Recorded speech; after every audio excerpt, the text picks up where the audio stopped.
And I tried hard to be proud of my service, but all I could feel was shame. And racism could no longer mask the reality of the occupation. These were people. These were human beings.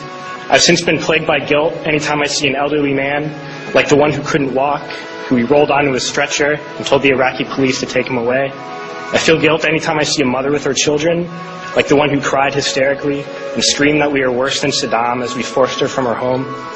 I feel guilt anytime I see a young girl, like the one I grabbed by the arm and dragged into the street. We were told we were fighting terrorists. The real terrorist was me, and the real terrorism is this occupation. Racism within the military has long been an important tool to justify the destruction and occupation of another country. It has long been used to justify the killing, subjugation, and torture of another people. Racism is a vital weapon employed by this government. It is a more important weapon than a rifle, a tank, a bomber, or a battleship. It is more destructive than an artillery shell, or a bunker buster, or a Tomahawk missile. While all those weapons are created and owned by this government, they are harmless without people willing to use them. Those who send us to war do not have to pull a trigger or lob a mortar round. They do not have to fight the war, they merely have to sell the war. They need a public who is willing to send their soldiers into harm's way. They need soldiers who are willing to kill and be killed without question. They can spend millions on a single bomb, but that bomb only becomes a weapon when the ranks in the military are willing to follow orders to use it. They can send every last soldier anywhere on earth, but there will only be a war if soldiers are willing to fight. And the ruling class, the billionaires who profit from human suffering, care only about expanding their wealth, controlling the world economy. Understand that their power lies only in their ability to convince us that war, oppression, and exploitation is in our interest. They understand that their wealth is dependent on their ability to convince the working class to die to control the market of another country. And convincing us to kill and die is based on their ability to make us think that we are somehow superior.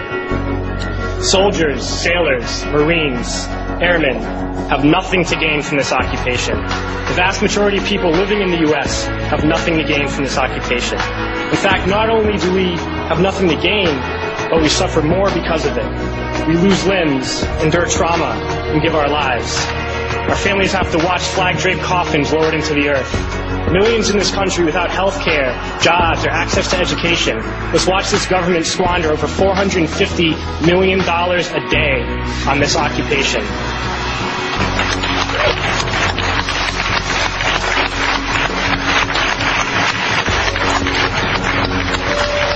Poor and working people in this country are sent to kill poor and working people in another country to make the rich richer. And without racism, soldiers would realize that they have more in common with the Iraqi people than they do with the billionaires who send us to war.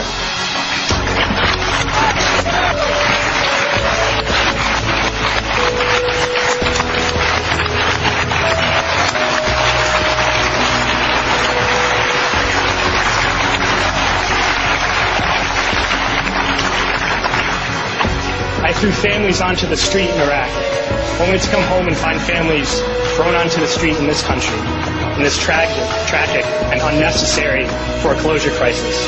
We need to wake up and realize that our real enemies are not in some distant land. They're not people whose names we don't know and cultures we don't understand. The enemy is people we know very well and people we can identify. The enemy is a system that wages war when it's profitable. The enemy is the CEOs who lay us off from our jobs when it's profitable. It's the insurance companies who deny us health care when it's profitable. It's the banks who take away our homes when it's profitable. Our enemy is not 5,000 miles away. They are right here at home. If we organize and fight with our sisters and brothers, we can stop this war, we can stop this government, and we can create a better world.